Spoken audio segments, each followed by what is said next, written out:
কিভাবে সাফল্য অর্জন করবেন। আমি একটা পয়েন্ট আজকে উল্লেখ করে এই পয়েন্ট থেকে আলোচনা গুটিয়ে নিব ইনশাআল্লাহ। আমি জাস্ট একটা পয়েন্ট বলছি আপনাকে, সব কথা একদিনে বলা সম্ভব না। আল্লাহ রাব্বুল আলামিন বলছেন কদ আফলাহা মান যাক্কাহা, সে ব্যক্তি সফল হয়ে গেছে যে ব্যক্তি তার আত্মাকে পরিশুদ্ধ করতে পেরেছে। ওয়া কদ খাবা মান দাসাহা, যে ব্যক্তি আত্মাকে পরিশুদ্ধ করতে পারে নাই সে ব্যক্তি ধ্বংস হয়ে গেছে। তিনটা হাদিস আপনাকে আগে শোনাই। এক, আল্লাহ রাব্বুল আলামিনের হাবিব মুহাম্মদ সাল্লাল্লাহু আলাইহি ওয়াসাল্লাম দরুদ পড়েন, বলেন সাল্লাল্লাহু আলাইহি ওয়াসাল্লাম। তিনি বলছেন যে আল্লাহর এমন কিছু বান্দা আছে যারা জান্নাতে প্রবেশ করবে যাদের অন্তরটা হবে পাখির মতো নরম। কার মতো? পাখির মতো। একটা হাদিস শুনলেন। দুই নম্বর হাদিস, আল্লাহর রাসূল সাল্লাল্লাহু আলাইহি ওয়াসাল্লাম বলছেন শহীদদের আত্মা যখন আল্লাহর কাছে পৌঁছায়, আল্লাহ রাব্বুল আলামিন সেই আত্মাগুলোকে সবুজ রঙের কিছু পাখির মধ্যে প্রদান করেন এবং সেই পাখিগুলো আরশের নিচে লণ্ঠন আছে এখানে বসে থাকে এবং তারা জান্নাতের যে কোনো জায়গায় যায়, ঘুরে খাবার খায়, আবার ফিরে আসে। আল্লাহ পাক তাদেরকে বলেন যে তোমরা কি চাও, তোমরা কি চাও? শহীদরা কিচ্ছু বলতে পারে না। কি চাইবো আল্লাহ, এত নিয়ামত দিয়েছেন, কি চাইবো? যখন আল্লাহ বারংবার প্রশ্ন করতে থাকেন তোমরা কি আর কিছু চাও, তোমরা কি আর কিছু চাও, তোমরা কি আর কিছু চাও, তখন শহীদরা শেষে বুঝে যে আমাদের কিছু না কিছু তো বলতে হবে এখন। তখন তারা বলে হে আল্লাহ, আমরা আরো একবার পৃথিবীতে যেতে চাই এবং তোমার পথে জীবন দিয়ে আবার ফিরে আসতে চাই। আল্লাহ পাক বলেন এই সুযোগ তো আর নেই, অতএব তোমাদের আর কিছু চাওয়ার নেই, তোমরা এখানেই থাকো। আরেকটা হাদিস শোনেন, রাসূলুল্লাহ সাল্লাল্লাহু আলাইহি ওয়াসাল্লাম বলেছেন, এই হাদিসটা ওমর রাদিয়াল্লাহু আনহু থেকেও এসেছে, যে তোমরা যদি, হে মানব জাতি বা হে মুসলিমরা, তোমরা যদি আল্লাহর প্রতি তাওয়াক্কুল করার মতোই তাওয়াক্কুল করতে, ভরসা করার মতোই ভরসা করতে, আল্লাহ পাক তোমাদেরকে পাখিদেরকে যেমন করে রিজিক দেন তোমাদেরকে ঠিক সেইভাবে রিজিক দিতেন। তোমরা কি লক্ষ্য করো না যে পাখিরা খালি পেটে বের হয়ে যায় বাসা থেকে সকালবেলা এবং সন্ধ্যাবেলা ভরা পেটে বাসায় ঢোকে? আপনাকে যে তিনটা হাদিস শোনালাম এই তিনটা হাদিসে একটা শব্দ হচ্ছে কমন। শব্দটা কি বলেন? পাখি। পাখি কি? পাখি। আল্লাহ রাব্বুল আলামিন পাখিদের কাছ থেকে আমাদেরকে শিখতে বলছেন এবং বলছেন যে পাখিদের মনটা হয় খুব নরম, খুব সফট এবং তারা আল্লাহর প্রতি তাওয়াক্কুল করে পূর্ণ মাত্রায়। তারা সকালবেলা ভোরবেলা বের হয়ে যায় এবং সন্ধ্যাবেলা বাসায় ফেরে, খালি পেটে বের হয়, ভরা পেটে বাসায় ফেরে। এবং আল্লাহ পাক সবচেয়ে সম্মানিত মৌত যেটা শহীদের মৌত, সেই শহীদদের আত্মাকে আল্লাহ পাক পাখির রূপ দিবেন। তাহলে পাখিটার বিষয়ে একটা ফোকাস করা দরকার আছে না? আচ্ছা, এখানে আসেন। পাখির মন হচ্ছে নরম, মানে পাখির মনটা তাজকিয়া, আত্মশুদ্ধিতে পরিপূর্ণ। কদ আফলাহা মান যাক্কাহা, সে ব্যক্তি সফল হলো যার হৃদয়টা পবিত্র, নিষ্পাপ, নিষ্কলুষিত হলো, সে ব্যক্তি সফল হবে ইনশাআল্লাহ।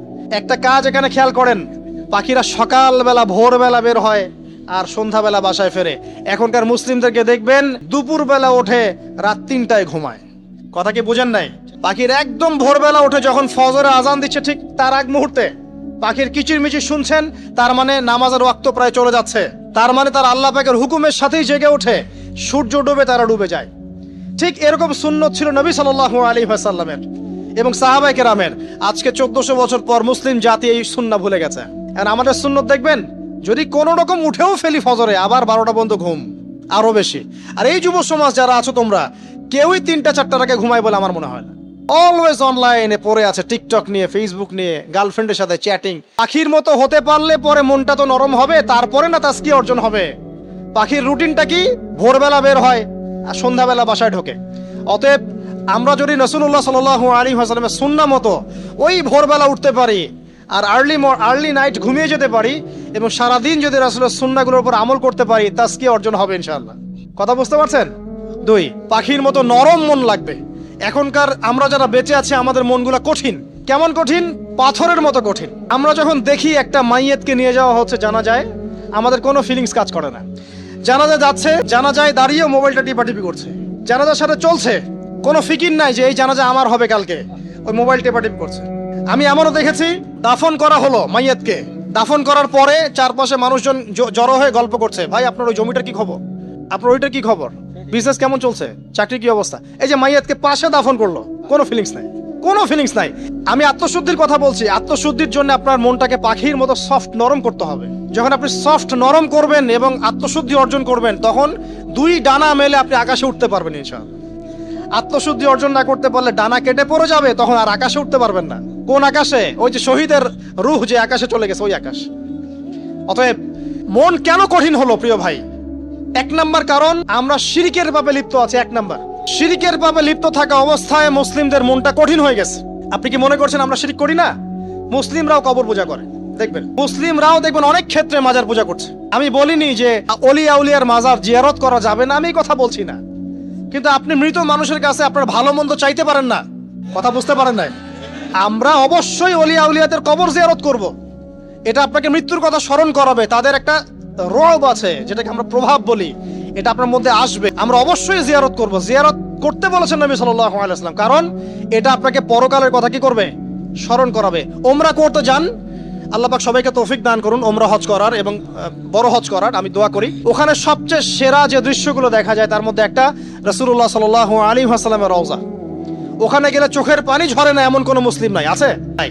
আরেকটা সবচেয়ে মন নরম করা একটা দৃশ্য হচ্ছে জান্নাতুল বাকি, যেটা আমরা বাকিউল গারকাত বলি, যেখানে আপনি দেখবেন সাহাবায়ে কেরাম রাদিয়াল্লাহু আনহুমের কবর, যতদূর চোখ যায় তাদের কবর, কবরের কোনো মাজার নাই, সেখানে কোনো তাওয়াফ হচ্ছে না কবরকে কেন্দ্র করে, সেখানে কবরে কেউ ফুল চড়াচ্ছে না, একটা ছোট্ট পাথর দেখা যায়, খেলার কিছু না। পৃথিবীর সবচেয়ে শ্রেষ্ঠ মানুষগুলো সেখানে শুয়ে আছেন। ওখানে গিয়ে দাঁড়াবেন, দেখবেন নিজেকে তুচ্ছ বলে মনে হবে আমি এই পৃথিবীতে আর কি করছি, সেরা মানুষগুলোই মাটির নিচে, আমি এখানে কি করছি। তো দেখুন প্রিয় ভাইরা, অবশ্যই অলি আউলিয়াদের কবর জিয়ারত করবেন, কিন্তু মৃত ব্যক্তি আপনার কল্যাণ করতে পারবে, অকল্যাণ করতে পারবে? হ্যাঁ, তারা আল্লাহর কাছে সুপারিশ করতে পারবে আল্লাহ পাক যখন তাদের অনুমতি দিবেন। তারপরে আল্লাহ পাক যখন অনুমতি দিবেন তখন নবী সাল্লাল্লাহু আলাইহি ওয়াসাল্লাম সুপারিশ করবেন, অলিয়া উলিয়াগণ করবেন, আলেম ওলামা করবেন, শহীদগণ করবেন, হাফেজে কোরআন করবে, অনেকেই করবে ইনশাআল্লাহ। আল্লাহ পাক আমাদের তাকদীরে এইসব সুপারিশ নসিব করুন, বলি না আমিন। মুসলিমরা আজকে শিরিক করছে অনেক ক্ষেত্রেই। দেখবেন হাতে একটা এই যে বালা পরে আছে, খুলে না। কেন খুলেন না ভাই? বলে যে এটা খুললে যদি রোগ হয়, রোগ দেওয়ার মালিক কে? ওই বালা না আল্লাহ? এই যে আপনার বিশ্বাস জন্মায় নিয়েছে, এই যে বিশ্বাসটা জন্মিয়েছে আপনার হাতের উপরে, এই বালার উপরে, এটাই শিরক, এটাই শিরক। যদি আপনি বিশ্বাস করেন যে এটা হাতে থাকলে আপনি সুস্থ থাকবেন, হাত থেকে খুলে পড়ে গেলে আপনি আর বাঁচবেন না, এই যে কল্যাণ অকল্যাণের মালিক আপনি কাকে করলেন? ওই বালাকে করেছেন, আল্লাহকে করেন নাই। এখানে শিরক হয়ে গেছে, খুবই সূক্ষ্ম শিরক। আপনি নামাজ পড়ছেন মনে করেন, এখন কিছু মানুষ আসলো, এখন দেখছেন যে হুজুর তো আমার নামাজ দেখছে, নামাজটা খুব সুন্দর করে পড়ার চেষ্টা করলেন, লম্বা নামাজ, সেজদা গিয়ে আর উঠছেন না, খুব সুন্দর নামাজ পড়ছেন। এই যে মানুষকে দেখানোর জন্য নামাজটা পড়ছেন, এটা শিরক। এটা কি? এটাও শিরক। এই যে গণক বসে আছে রাস্তার পাশে, দেখবেন টিয়া পাখি নিয়ে, তারপরে যে কাগজ নিয়ে, আসেন ভাই ভাগ্য পরীক্ষা করে দেই। আরে ভাই, তুমি যদি মানুষের ভাগ্যই পরীক্ষা করতে পারবা, তো তুমি রাস্তার পাশে কেন? তোমার ভাগ্য কেউ পরীক্ষা করেনি কখনো? এতটুকু কমন সেন্স আমাদের নাই? ও যদি আমার ভালো মন্দ করতে পারে বা ভবিষ্যৎ বলতে পারে, তাহলে ও রাস্তার পাশে বসে আছে কিছু? ওর তো প্রাইম মিনিস্টার হওয়ার কথা, এখন ওর তো ইলেকশন করার কথা। তো দেখেন, এই যে ওখানে গিয়ে আমরা কি করি, ভাই আমার হাতটা দেখে দেন, ভাই আমার অতীত বলে দেন, ভবিষ্যৎ বলে দেন, এবং এগুলো দিন দিন বাড়ছে। কিন্তু এই রাশিফল, কবিরাজি, গণকি, এগুলো দিন দিন বাড়ছে। এবং আমি লক্ষ্য করছি দিন দিন আরেকটা জিনিসও বাড়ছে, সেটা হলো জাদুবিদ্যার চর্চা করা। এবং গ্রামে গঞ্জে কুফুরি বাড়ছে না? কুফুরি করা, তাবিজ করা, বিচ্ছেদ করা, স্বামী স্ত্রীর বিচ্ছেদ করা, মেয়েকে বশ করা, সন্তানকে বশ করা, বাড়ছে না? সবই শিরক, এগুলো সবই কুফুরি। এগুলো মুসলিমরা করছে না? মুসলিমরা এসব শিরকে লিপ্ত আছে বলেই তো অন্তর কঠিন হয়ে গেছে। ফাকাসাত কুলুবুহুম, তাদের অন্তর কঠিন হয়ে গেছে। তো একটা হাদিস বলে এখানে খালি, নবী সাল্লাল্লাহু আলাইহি ওয়াসাল্লাম বলছেন, যদি কেউ কোনো গণকের কাছে যায়, গিয়ে বলে দেখেন তো আমার হাতটা একটু, ও কিন্তু বিশ্বাস করে না যে এ ভবিষ্যৎ বলতে পারে, খালি এমনি বলেছে একটু দেখেন তো, বলার সাথে সাথেই 40 দিনের নামাজ কবুল হবে না। আর যদি তার বলা কথায় বিশ্বাস করে যে হ্যাঁ তোমার ভবিষ্যৎ খুব ভালো, তুমি চাকরি পাবা, এটা করবা সেটা করবা, এবং সে বিশ্বাস করলো হ্যাঁ এটাই হবে, তখন নবী সাল্লাল্লাহু আলাইহি ওয়াসাল্লাম বলছেন সে যেন আল্লাহর পক্ষ থেকে যা নাজিল হয়েছে, মানে এই যে কোরআনুল কারীম, এই কোরআনকে যেন সে অস্বীকার করলো, মানে কুফরি করলো। এগুলো আমরা করছি না ভাই? অনেক কিছু করছে। আমরা স্তম্ভের পূজা করছি, অনেক মুসলিম আগুনের পূজা করছে। আগুন জ্বালিয়েছেন, মাথা নত করছেন কেন? আগুনের সামনে আপনি মাথা নত করবেন কেন? আপনি একটা স্তম্ভের সামনে, গাছের সামনে দাঁড়িয়ে মাথা নত করে ধ্যান করবেন কেন? আপনি মেডিটেশন করছেন কি জন্য? আপনাকে নামাজ দেয়া হয় নাই? 5 ওয়াক্ত নামাজ দেয়া হয় নাই? নামাজের চেয়ে বড় মেডিটেশন কিছু আছে নাকি? আপনি ধ্যান করছেন কি জন্য? অনেক মুসলিম তো জিনেরও উপাসনা করছে, জানেন? অনেক মুসলিম জিনকে তাবে করার চেষ্টা করছে। আর জিন বলে একটা জাতি আছে, এটা সত্য। এরকম প্রতিটা ক্ষেত্রে শিরক আছে। শিরক কথায় আছে, কাজে আছে, বিশ্বাসে আছে। দেখবেন মুসলিমরাই আল্লাহ ছাড়া অন্য কারো কাছে দোয়া করছে, মুসলিমরা নজর মানত করছে অন্য জায়গায়, আল্লাহর জন্য নজর মানত করছে না, অন্য কাউকে সন্তুষ্ট করার জন্য করছে। সন্তান হয় না, সন্তান হয় না, এখন কি হবে? সন্তান হয় না তো অমুকের কাছে যাও, সেখানে গিয়ে বকরি জবাই দাও, সন্তান হবে। সুবহানাল্লাহ। তো এই পদ্ধতি ইব্রাহিম আলাইহিস সালামের জানা ছিল না, যে শেষ বয়সে তিনি বলছেন রব্বি হাবলি মিনাস সালিহিন। আপনি এই দোয়া করতে পারেন না? সন্তান হবে না কেন? আল্লাহ পাক তাকদিরে লিখে রাখলেন, অবশ্যই হবে। আর আল্লাহ পাক তাকদিরে না লিখলে কিভাবে হবে? তাকদিরে যে ব্যক্তি বিশ্বাস করে না সে ব্যক্তি হতাশ হয়। যা কিছু হচ্ছে আমাদের জীবনে সবই তাকদির, এর বাইরে একটা মানুষও যেতে পারবে না। তো প্রিয় ভাইরা, কথায় কাজে এবং চিন্তায় আমরা অনেক শিরিক করছি। শিরিকের কারণে আমাদের অন্তর কঠিন হয়ে গেছে। আরো কেন কঠিন হচ্ছে? বেদাত। আমল করছেন নবীর সুন্নত মানার জায়গায় অন্য কিছু আপনি করছেন, এমন এমন কিছু আমল করছেন যেগুলোর সাথে রাসূলের সুন্নতের কোনো সম্পর্ক নাই এবং সাহাবীদের সুন্নতেরও কোনো সম্পর্ক নেই। এই ক্ষেত্রে গিয়ে আপনি বেদাত করছেন, বেদাত করে অন্তর কঠিন হয়ে যাচ্ছে। অন্তর কঠিন হওয়ার একটা বড় কারণ হচ্ছে হারাম রিজিক। যখন আপনি হারাম রিজিকে যাচ্ছেন, সুদ, ঘুষ, আপনার দুর্নীতি, আপনার এই যে অন্যের সম্পদ আত্মসাৎ করা, হালাল হারামের পরোয়া না করা, এই রিজিক দিয়ে যখন আপনি আপনার দেহ, রক্ত, মাংস গঠিত হচ্ছে, আপনার কলবটা শক্ত হয়ে যাচ্ছে। আমি কি বুঝাতে পারছি না? হারাম রিজিক যখন আপনার শরীরে ঢুকছে, অন্তরটা শক্ত হয়ে যাচ্ছে। একটা হাদিস যথেষ্ট। আল্লাহ রাসূল বলেছেন, ইন্নাল্লাহা তাইয়্যিব লা ইউকবালু ইল্লা তাইয়্যিব। আল্লাহ পাক পবিত্র সত্তা, তিনি পবিত্র ছাড়া কবুল করেন না। আপনি 10টা হজ করে আসেন, চুরির টাকা দিয়ে, ডাকাতির টাকা দিয়ে, আত্মসাতের টাকা দিয়ে, দুর্নীতির টাকা দিয়ে, যদি কবুল হয় তাহলে কোরআন সুন্নাহ মিথ্যা হয়ে যাবে। নাউযুবিল্লাহ। কথা কি বুঝতে পারছেন না? আল্লাহ রাব্বুল আলামিন বলছেন আল্লাহ পাক পবিত্র ছাড়া কবুল করেন না। হারাম রিজিক দিয়ে ইবাদত কবুল হয় না। আমরা ওই যে রংপুর অঞ্চলে একবার ওই যে হারাগাছ একটা অঞ্চল আছে না, সেখানে গিয়েছিলাম। সেখানে মাশাআল্লাহ আবার বিড়ির অনেক ফ্যাক্টরি আছে। কিসের? বিড়ি তো হালাল নাকি? তামাক তো হালাল নাকি? তো সেখানে বিড়ি ফ্যাক্টরির অনেক মালিক আছে এবং তারা মসজিদ কমিটির অনেক দায়িত্বপ্রাপ্ত আর কি। মুসলিমদের গায়রত্ব এখন নাই, মুসলিমরা এদেরকে আবার মসজিদ কমিটির সদস্যও বানিয়েছে। তো এখন মসজিদ কমিটিতে এসে তার প্রভাবে ইমাম সাহেব টিকতে পারে না। দুইজন বলে নামাজের পর হাত তুলে দোয়া করতে হবে, দুইজন বলে করা যাবে না। ঠিক আছে, এই নিয়ে ক্যাচাল। এই ক্যাচাল হতে হতে দেখা গেল এক পর্যায়ে মারামারি পর্যন্ত হয়েছে। মসজিদ ভাগত হয়েছে, মারামারিও হয়েছে। তো সেখানে আমাকে দাওয়াত করেছিল যে ওয়াজ করার জন্য। তো দোয়া করার কথা বলছে। তাই আমি বললাম যে দোয়া করে লাভ কি? দোয়া করলেই বা কি, না করলেই বা কি? রিজিকটাই তো হারাম। আপনি তো তামাকের টাকা খাচ্ছেন, তামাক। আপনি মাদকের টাকা খাচ্ছেন, এটাকে হালাল না হারাম? তো হারাম টাকা দিয়ে হাত তুলে দোয়া করলেই কি, না করলেই কি? দোয়া তো উঠছে না উপরে। আগে হারাম রিজিক ছাড়েন, তারপর দোয়া করুন। তো রিজিক হারাম হওয়ার কারণে আমাদের কি হচ্ছে? অন্তরটা কি হচ্ছে ভাই? কঠিন হচ্ছে। ওই পাখির মতো আর মুক্ত আকাশ উঠতে পারবেন না। তারপরে সামনে যান, আরো কেন কঠিন হয়? বস্তুবাদিতা, দুনিয়া। সারাদিন দুনিয়ার ফিকির, দুনিয়ার চিন্তা। খাবো কি, পরবো কি, ব্যাংক ব্যালেন্স, টাকা পয়সা, স্ট্যাটাস, সারাটা দিন দুনিয়ার দুনিয়া। ঘুম থেকে ওঠা থেকে নিয়ে শুরু করে ঘুমানো পর্যন্ত খালি দুনিয়া। যারা দুনিয়ার নেশায় মত্ত হয়ে আছে, এদের অন্তরটা কঠিন হয়ে যায়। এই অন্তরটা পাখির মতো হতে পারবে না। ঠিক আছে কথা? যারা দুনিয়ার নেশায় মত্ত হয়ে আছেন, এই অন্তরটা কঠিন হয়ে যাবে, পাখির মতো হতে পারবে না। তারপর কি? আরো সামনে যান, দিনই জ্ঞান চর্চা না করা অন্তর কঠিন হওয়ার কারণ। আর কি কারণ? পাপ করা। পাপ যত বেশি আপনি পাপ করবেন, যত বেশি পর্ন দেখবেন, যত বেশি মাদক খাবেন, যত বেশি জুয়া খেলবেন, যত বেশি অহেতুক সময় নষ্ট করবেন, যত বেশি আপনি অন্যের ক্ষতি করবেন, ঠিক আছে, নিরপরাধ মানুষের উপর নির্যাতন করবেন, যত বেশি আপনি পাপ করবেন, পাপ করতে করতে করতে মানুষের অন্তর কঠিন হয়ে যায়। ইবনুল কাইয়্যিম রাহিমাহুল্লাহ বলেছেন যে পাপ করতে থাকলে মানুষের অন্তর কঠিন হয়ে যেতে থাকে এবং ইস্তেগফার আর জিকির করলে গিয়ে মানুষের অন্তর আবার নরম হতে থাকে। পাপের উপর পাপ করতে থাকলে মানুষের অন্তর কঠিন হতে থাকে। এ বিষয়ে রাসূলুল্লাহ সাল্লাল্লাহু আলাইহি ওয়াসাল্লাম বলেছেন, যখন মানুষ একটা পাপ করে কলবের মধ্যে একটা কালো দাগ পড়ে যায়, যখন আরো একটা পাপ করে আরেকটা কালো দাগ পড়ে যায়। এভাবে যখন পাপ করতেই থাকে তখন পুরো কলবটাই কালিমা পূর্ণ হয়ে যায়। এই অবস্থায় যদি সে তওবা করে, আল্লাহ পাক মাফ করে দিবেন। যদি এই অবস্থায় তার মৃত্যু হয়ে যায়, তার আত্মাটা থেকে দুর্গন্ধ বের হতে থাকে, যে আত্মাটা কবজ করতে পর্যন্ত মালাকুল মউত মানে ঘৃণা পোষণ করেন। কথা কি বুঝতে পারছেন? যখন অন্তর পাপ করতে করতে কলুষিত হয়ে যাবে, ওয়াকাদ খাবা মান দাসাহা, যখন পাপ করতে করতে অন্তর কলুষিত হয়ে যাবে, তখন আপনার এই মালাকুল মউত পর্যন্ত ওই আত্মাটাকে বের করার সময় ঘৃণা করবে, দুর্গন্ধযুক্ত। আল্লাহ পাক আমাদেরকে পাপ থেকে বাঁচিয়ে রাখুন। আমি এরকম কিছু কাজ আছে, বস্তুবাদিতা, শিরক, বেদাত, হারাম রিজিক, সারাদিন দুনিয়ার ফিকির নিয়ে থাকা, ঠিক আছে, অন্যের ক্ষতি করা, পাপ কন্টিনিউয়াসলি করতে থাকা এবং দিন ছেড়ে দেওয়া, দিনের ইলম ছেড়ে দেওয়া, আল্লাহ পাকের আনুগত্য ছেড়ে দেওয়া। এই কাজগুলো করতে থাকলে মানুষের অন্তর কি হয়? কঠিন হয়ে যায়। এখন সলিউশন কি বলেন? 5 মিনিটে আমি সলিউশন বলছি। কেমন করে আপনি এটাকে নরম করবেন? আর পরিশুদ্ধতা অর্জন করবেন এবং ওই পাখির মতো মুক্ত আকাশে উড়বেন। কিভাবে বলবো? 1 নাম্বার, অবশ্যই শিরক ত্যাগ করতে হবে। কি করতে হবে? শিরক ত্যাগ করতে হবে। আল্লাহ পাকের তাওহীদের উপর থাকতে হবে। আল্লাহ পাক তৌফিক দান করুন। লং কিছু বলার সময় নাই আমার হাতে, একটা বই বলছি, কিতাবুত তাওহীদ। কি নাম? কিতাবুত তাওহীদ। এই বইটা অনেক ভার্সন বাজারে বের হয়েছে, কিনে দেখবেন শিরক কত প্রকার কি কি, তাওহীদ কাকে বলে, কত প্রকার কি কি। যেটা বুঝবেন না মাদ্রাসা চলে যাবেন, আলেম ওলামার কাছে গিয়ে জিজ্ঞাসা করবেন, হুজুর এটা বুঝি নাই। ঠিক আছে? 1 নাম্বার, শিরক ত্যাগ করতে হবে। 2 নাম্বার, আপনাকে তাওহীদে থাকতে হবে, এটা এক, অন্তর নরম করার কথা বলছি। 2 নাম্বার, সুন্নতের উপর আমল করতে হবে। ওই যে পাখির কথা বললাম, যে সকালবেলা বের হয় আর সন্ধ্যাবেলা কি করে? বাসায় ফেরে। খালি পেটে বের হয়, ভরা পেটে বাসায় ফেরে।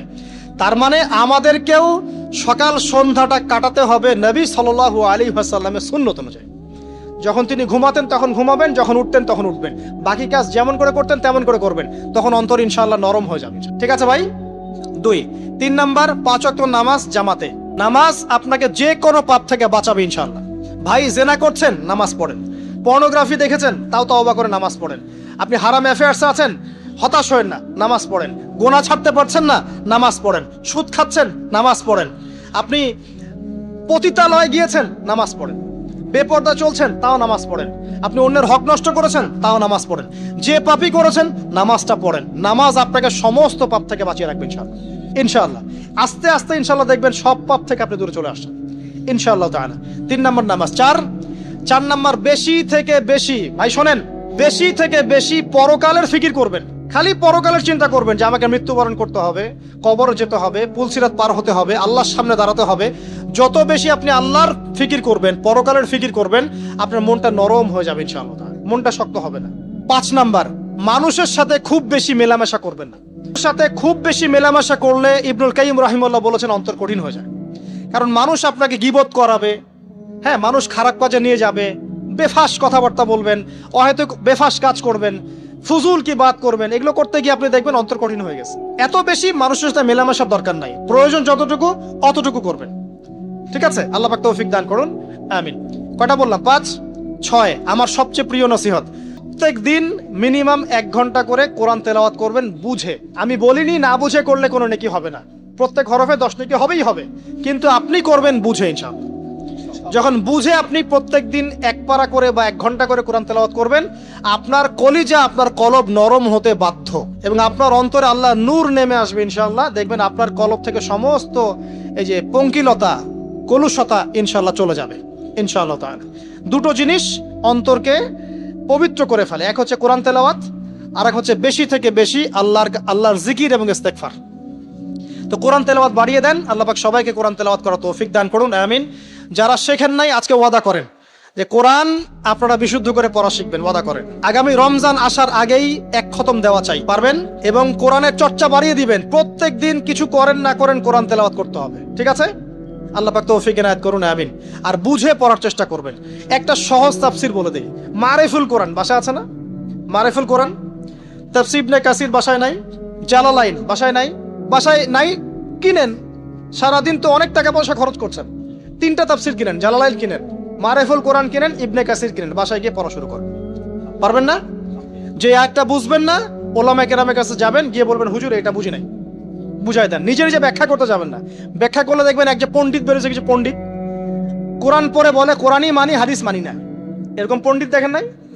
কোরআনই মানি, হাদিস আর মানি না। কারণ আল্লাহ নাকি, নাউজুবিল্লাহ, কোরআনে নাকি আল্লাহ পাক হাদিস মানতে বলে নাই, ও নাকি পায় নাই।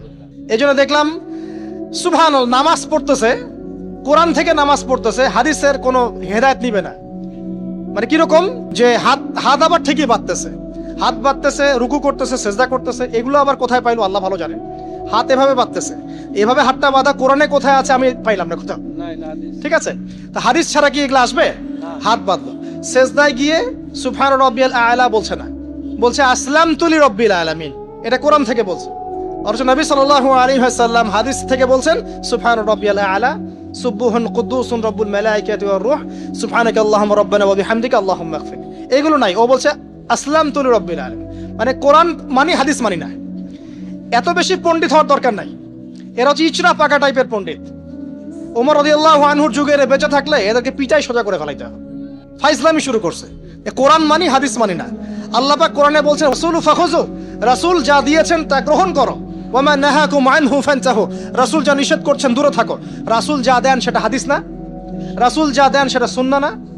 সুন্নাহ তো সে মানেই না, আলটিমেটলি সে কোরআনই মানে না। তো আসল কথা হচ্ছে এইসব ফিতনা থেকে বেঁচে থাকবেন, কোরআন তেলাওয়াত বাড়িয়ে দেন। কয়টা বলছি? 5টা 6টা। 7 নাম্বার, বেশি থেকে বেশি ইস্তেগফার সারাদিন পড়বেন। আস্তাগফিরুল্লাহ ওয়া আতুবু ইলাইহি, আস্তাগফিরুল্লাহ ওয়া আতুবু ইলাইহি, আস্তাগফিরুল্লাহাল্লাযী লা ইলাহা ইল্লা হুয়াল হাইয়ুল কাইয়ুম ওয়া আতুবু ইলাইহি। প্রত্যেকদিন পড়তে হবে 100 বার করে। কতবার করে? 100 বার। 8 নাম্বার, বেশি বেশি আল্লাহর জিকির, চলতে ফিরতে জিকির। সুবহানাল্লাহ, আলহামদুলিল্লাহ, লা ইলাহা ইল্লাল্লাহ, আল্লাহু আকবার, লা হাওলা ওয়ালা কুওয়াতা ইল্লা বিল্লাহ। বলবেন হাসবুনাল্লাহু ওয়া নি'মাল ওয়াকিল। ঠিক আছে? সুবহানাকা আল্লাহুম্মা রাব্বানা ওয়া বিহামদিকা আল্লাহুম্মা ইগফিরলি।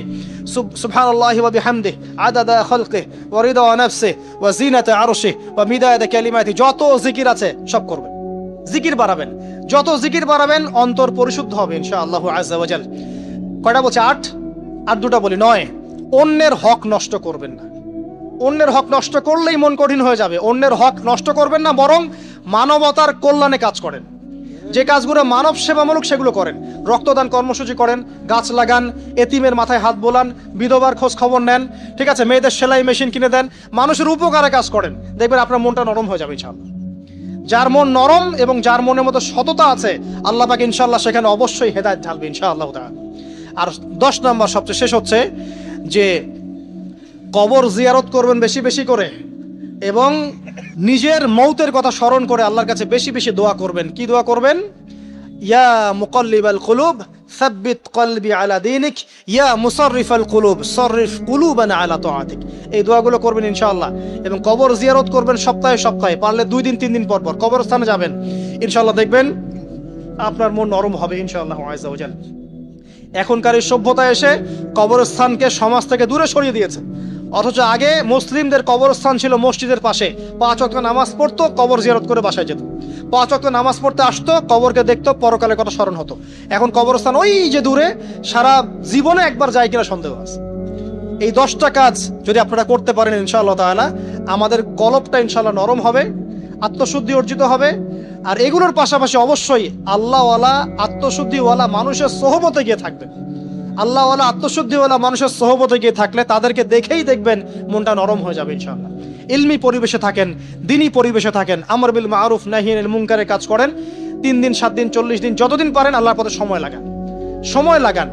আমি এটাকে আপনার আত্মশুদ্ধির জন্য বলছি, এটাই একমাত্র পথ পদ্ধতি আত্মশুদ্ধির, এটা বলছি না। এখানে গেলে আপনি ইনশাআল্লাহ আপনার ইসলাহ এবং সংশোধনের জন্য কাজ করতে পারবেন। আল্লাহ রাব্বুল আলামিন আমাদের সবার কলবগুলোকে পরিচ্ছন্ন করুন। আল্লাহ পাক আমাদের সবাইকে শিরকের পাপ থেকে বাঁচিয়ে রাখুন, হৃদয় কঠিন হওয়া থেকে বাঁচিয়ে রাখুন। আল্লাহ পাক আমাদেরকে বেশি থেকে বেশি কোরআন তেলাওয়াত করার তৌফিক দান করুন, দ্বীনি জ্ঞান চর্চা করার তৌফিক দান করুন। আল্লাহ পাক আমাদের সবাইকে হারাম রিজিক, জেনা, সুদ, ঘুষ থেকে বাঁচিয়ে রাখুন। আল্লাহ পাক আমাদেরকে পরকালীন চেতনায় এই দুনিয়ার জীবন কাটানোর তৌফিক এনায়েত করুন, আমিন। আমরা আজকে এই যে পাখিদের মতো অন্তর নিয়ে কথা বললাম, আমরা যদি এই আমলগুলোর মধ্য দিয়ে অন্তরটাকে পবিত্র করতে পারি, ইনশাআল্লাহ ওই শহীদদের যে নরম পাখির অন্তর, সেটা আমরা লাভ করতে পারবো ইনশাআল্লাহ।